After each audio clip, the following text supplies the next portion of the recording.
בנות חמודות, אנחנו רוצים היום להקליט לכם סבתא ואני סיפור. תנחש כמה אני אוהב אותך.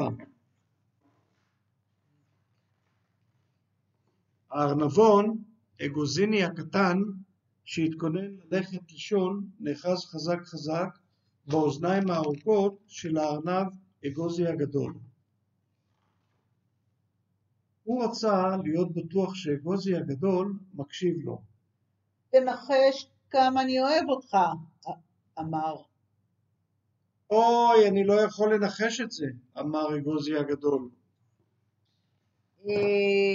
ככה, אמר אגוזיני הקטן ופרס את שתי כפותיו הכי רחוק שהצליח להגיע. אבל לאגוזי הגדול היו זרועות יותר ארוכות, והנה כמה שאני אוהב אותך, אמר. זה המון, חשב אגוזיני הקטן. אני אוהב אותך הכי גבוה שאני יכול להגיע, אמר אגוזיני הקטן. ואני אוהב אותך הכי גבוה שאני יכול להגיע, אמר אגוזי הגדול. זה נורא גבוה, חשב אגוזיני הקטן. הלוואי שגם לי היו זרועות כאלה. ואז צץ רעיון מוצלח במוחו של אגוזיני הקטן.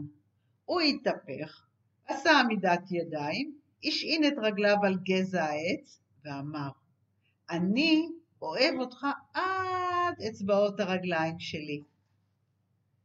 וגם אני אוהב אותך עד אצבעות הרגליים שלך, אמר אגוזי הגדול, והניף את אגוזיני גבוה גבוה מעל ראשו. אני אוהב אותך הכי גבוה שאני יכול לקפוץ, צחק אגוזיני הקטן, וקפץ מעלה ומטה, מעלה ומטה. ואני אוהב אותך הכי גבוה שאני יכול לקפוץ, חייך אגוזי הגדול, והוא ניטר כל כך גבוה עד שאוזניו נגעו בענפי העץ.